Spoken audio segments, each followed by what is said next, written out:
Second grade समाज शास्त्र की 4 यूनिट, जिसके अंदर हमने सांप्रदायिकता, गरीबी, भ्रष्टाचार, एड्स सभी कर लिया। आज जातिवाद और सामाजिक समस्याएं, थोड़ा सा ये पॉइंट रह जाएगा। और आज ये 4th यूनिट भी समाज शास्त्र जो सेकंड ग्रेड की है पूरी हो जाएगी।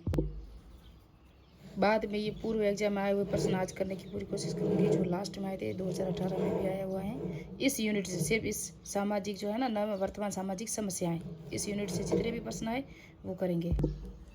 ये हमारा सेकंड ग्रेड सोशोलॉजी का जो क्या है सिलेबस है। यहाँ से ये टॉप 4th यूनिट है, उसके बाद 5 यूनिट रहेगी। इसके अंदर ये सभी टॉपिक जो हिस्ट्री से रिलेटेड ही है ये सब। तो स्टार्ट करते हैं। जातिवाद और वर्तमान सामाजिक समस्याएं, सामाजिक समस्याओं का थोड़ा सा देख लेते हैं। सामाजिक संगठन, सामाजिक संरचना तथा मानवीय संबंधों में जो समस्या उत्पन्न होती है ना, उन्हें हम सामाजिक समस्या कहते हैं। किसके अंदर? सामाजिक संगठन, सामाजिक संरचना और मानवीय संबंधों में जो समस्या उत्पन्न होती है। सामाजिक समस्या सदैव विघटन मूलक होती है। सामाजिक समस्या केवल किसी विशेष स्थिति को ही सूचक नहीं होती, अपितु उस स्थिति की गंभीरता के बारे में सामाजिक चिंता की अभिवृद्धि को भी दर्शाती है। ये तो इसकी हो गई, कुछ अर्थ हो गया। उसके बाद इनकी परिभाषा क्या क्या है। रॉब एम सेल जनिक के अनुसार यह मानवीय संबंधों की वह समस्या है जो स्वयं समाज को गंभीर चुनौती देती है तथा अनेक लोगों की महत्वपूर्ण आकांक्षाओं में बाधा पैदा करती है। हॉर्ट और लेस्ले ने क्या लिखा है? हॉर्ट और लेस्ले ने के अनुसार सामाजिक समस्याएं एक ऐसी स्थिति जो बहुत से लोगों को प्रतिकूल रूप से प्रभावित करती है तथा इसका हल सामूहिक सामाजिक क्रिया द्वारा ही हो सकता है। फिर फुलर और मेयर ने क्या परिभाषा दी है? जब समाज में अधिकांश सदस्य किसी विशेष दशा या व्यवहार प्रतिमानों को अवांछित और आपत्तिजनक मान लेते हैं तो उसे सामाजिक समस्या का कहा जाता है। अतः यानी कि सामाजिक समस्याएं सामाजिक जीवन में पैदा होने वाली अवांछनीय स्थितियां हैं जो सार्वजनिक चिंता का विषय होती हैं। सामाजिक समस्या में अग्रलिखित 3 तत्व पाए जाते हैं। कौन से तत्व पाए जाते हैं? 3 तत्व। समाज में अधिकांश सदस्यों से इसका संबंध होना, दबावकारी तथा तनावपूर्ण सामाजिक स्थिति, समुचित सामूहिक क्रिया जो समस्या को हल कर सकती है। ये 3 तत्व है जो सामाजिक समस्या के प्रमुख पाए जाते हैं। सामाजिक समस्या की विशेषताएं क्या क्या है? सामाजिक समस्या की प्रमुख विशेषता, सामाजिक समस्या वह दशा व स्थिति है जिसे समाज हानिकारक मानता है और उसके समाधान की आवश्यकता महसूस करता है। दूसरी है, उस सामाजिक समस्या का संबंध सामाजिक संरचना से होता है, इसलिए वही समस्या सामाजिक समस्याएं होती हैं जो सामाजिक संरचना पर कुप्रभाव डालती हैं। सामाजिक समस्या में सामूहिकता का तत्व सीमित होता है। सामाजिक समस्या में सामूहिकता नहीं, सभी मिलजुल कर, सिर्फ एक कुछ व्यक्ति किसी स्थिति को अवांछनीय मानते हैं तथा वह समस्या सामाजिक नहीं हो सकती। कुछ लोग उसे गलत मानते तो नहीं हो सकती। सारा अगर समाज गलत माने ना तो ही गलत होगी। सामाजिक समस्या अवांछनीय स्थिति जिसे सुधारने का प्रयास किया जाता है। सामाजिक समस्या कल्याण की धारणा से संबंधित होती है, क्योंकि समाज कल्याण को बाधित करने वाली समस्या ही सामाजिक समस्या मानी जाती है। वेरी इंपॉर्टेंट है। फुलर और मेयर्स ने सामाजिक समस्या के विकास में निम्नलिखित चरण बताए थे। जिस तरह टी.ओ. उमन ने चरण किसके बताए थे? गरीबी के बताए थे ना, और हमने पढ़े थे टी.ओ. उमन ने 6 चरण बताए थे। किसके? गरीबी के नहीं बताए थे, उन्होंने सांप्रदायिकता के 6 आयाम बताए थे। और वो पर्सन है ना बार बार रिपीट होता है, उसे देख लेना। अगर मेरा पहला पार्ट नहीं, उसका इससे पहले वाला पार्ट नहीं देखा तो देख लेना, वहाँ मैंने पूरी इसकी प्लेलिस्ट बनी हुई है, वहाँ आपको मिल जाएगा। सामाजिक समस्या के चरण जिस तरह उन्होंने बताए थे, सांप्रदायिकता के आयाम बताए थे, टी.ए. ओमन ने बताए थे। तो समस्या के प्रति चेतना की स्थिति होना, समस्या का स्पष्टीकरण किया जाना, सुधार कार्यक्रमों या लक्ष्यों का निर्धारण करना, समस्या समाधान हेतु संगठन का निर्माण करना, समस्या सुधार हेतु प्रबंध करना, ये सब क्या है? इसके चरण हैं। किसने बताए हैं? फुलर व मेयर ने बताए हैं। और जिस तरह 3 चरण बताए थे विपिन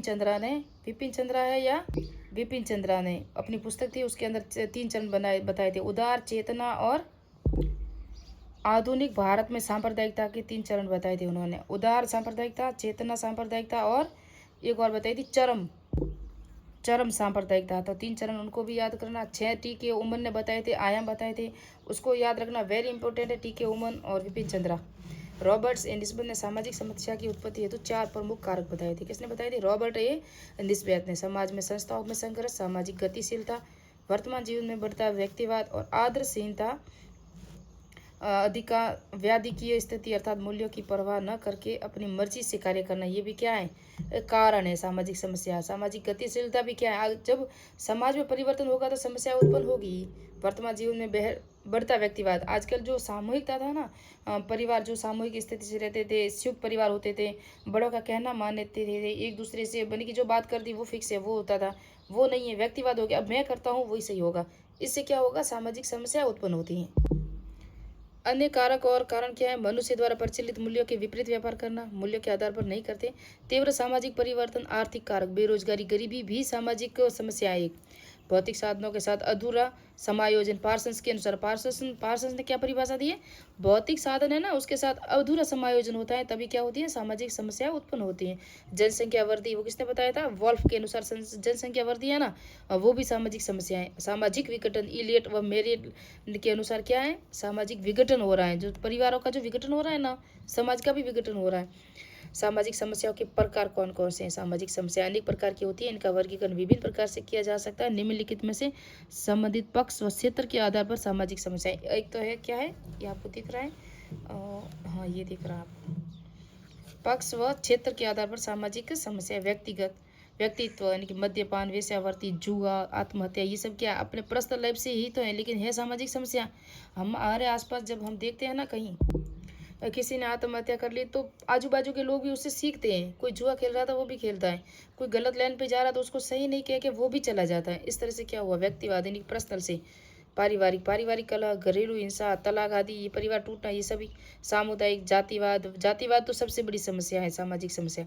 और राष्ट्रवाद की भी समस्या मान सकते हैं हम इसे। वर्ग संघर्ष, सांप्रदायिकता और राष्ट्रीय, बेरोजगारी, बाल अपराध, गरीबी, क्षेत्रवाद, ये क्या है, राष्ट्रीय समस्या है जो सामाजिक समस्या। अंतर्राष्ट्रीय आतंकवाद, पर्यावरण चिंता, आतंकवाद तो हमने देखा, पहलगाम का जो भी हुआ था अटैक वगैरह हमने देखा था। और उसके बाद समय के आधार पर, ये क्या थी, संबंधित पक्ष व क्षेत्र के आधार पर थी, जबकि ये क्या है, समय के आधार पर। और ये क्षेत्र वाला ना, ये परीक्षा में आया हुआ है कि राष्ट्रीय जो ये क्षेत्रवाद, आतंकवाद, पर्यावरण चिंता और बेरोजगारी, बाल अपराध, गरीबी, क्षेत्रवाद, ये क्या राष्ट्रीय सामाजिक समस्याएं हैं, है ना। समय के आधार पर तात्कालीन, अल्पकालीन और दीर्घकालीन तीन प्रकार के बताए। तो प्रकृति के आधार पर, ये समय के आधार पर, तात्कालीन जो वर्तमान में, अल्पकालीन जो कुछ समय के लिए, दीर्घकालीन जो लंबे समय से चल रही है समस्या है। प्रकृति के आधार पर सामाजिक समस्या क्या क्या है, बहिर्मुखी स्पष्ट समस्या जैसे निर्धनता, बेरोजगारी, अपराध, ये बहिर्मुखी है। अंतर्मुखी अस्पष्ट समस्या जैसे जातीय पूर्वाग्रह, वेश्यावृत्ति, मद्यपान, और हमारे सब घर या समाज में कुछ ऐसी होती बातें जो हम उसे प्राइवेसी ही रखते हैं, कहीं और नहीं देते, लेकिन होती वो समाज की ही समस्याएं हैं। हम कहते हैं हमारे घर की बात बाहर न जाए, लेकिन क्या होता है कि समस्या तो होती है ना। जातिवाद, एक लास्ट पॉइंट है, जातिवाद का वह भावना है जो देश या समाज के हितों की जगह अपनी ही जाति के उत्थान, विकास और सामाजिक स्थिति को सुदृढ़ करने के लिए प्रेरित करती है। जातिवाद जो समकालीन सामाजिक समस्या है। किसी व्यक्ति द्वारा अपनी जाति को अन्य जातियों से श्रेष्ठ मानना ही जातिवाद है। यह एक संकुचित भावना है जो सामान्य सामाजिक हितों की अवहेलना करती है। वेरी इंपॉर्टेंट लाइन है ये, परीक्षा में लाइन टू लाइन पूछा भी जा सकता है। लेकिन जातिवाद, भ्रष्टाचार, सांप्रदायिकता, निर्धनता, एड्स, ये क्या है, ये सभी सामाजिक समस्या है जो वर्तमान में, और पूरी यूनिट समाजशास्त्र में ये दे दी है। तो अभी हम जातिवाद पढ़ रहे, सांप्रदायिकता हमने पढ़ ली, निर्धनता या गरीबी वो भी पढ़ लिया। निर्धनता, गरीबी वेरी इंपॉर्टेंट है, वहाँ से प्रश्न 100% आता है। KM पानीकर के अनुसार राजनीतिक भाषा में उपजाति के प्रति निष्ठा का भाव ही जातिवाद है। नर्मदेश्वर प्रसाद ने के अनुसार जातिवाद राजनीति में रूपांतर जाति के प्रति निष्ठा है। काका कालेरकर के अनुसार जाति अंध और सीमित समूह भक्ति है जो न्याय के सामान्य मानदंडों के औचित्य, नैतिकता और सार्वभौमिक भातृत्व की उपेक्षा करती हैं। तो ये काका कालेरकर की परिभाषा है। इतना परिभाषा अभी तक परीक्षा में नहीं आई।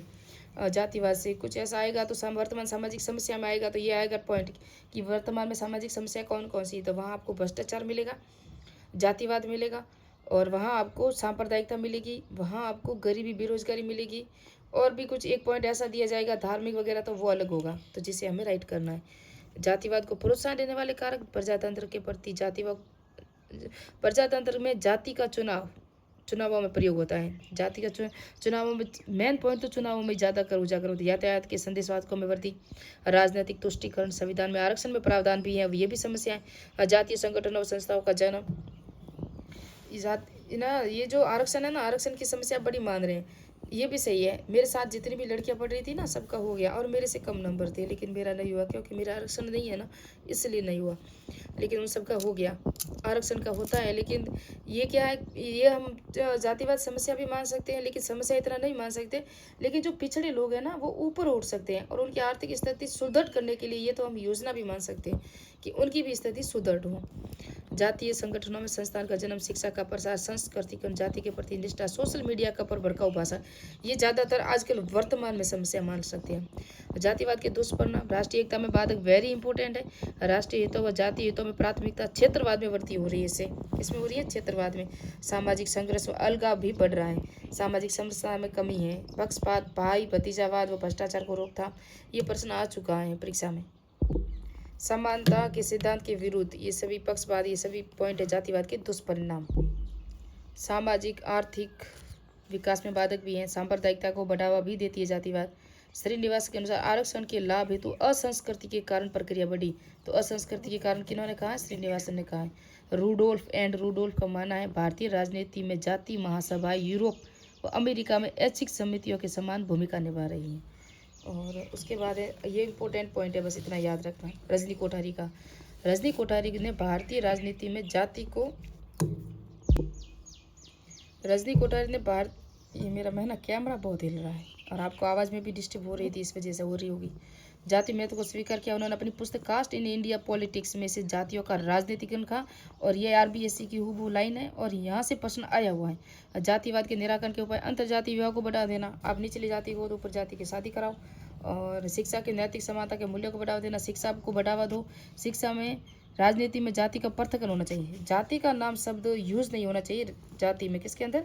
राजनीति में। प्रजातांत्रिक मूल्यों को बढ़ावा दिया जाए। जातीय संगठनों के निर्माण पर रोक लगाई जाए। जो जातिगत संगठन है ना, मुस्लिम संगठन से संस्थाएं, वक्फ बोर्ड वगैरह, ये भी चल रहा था वर्तमान चर्चा में, हिंदू संगठन, इन सबको बंद करना चाहिए।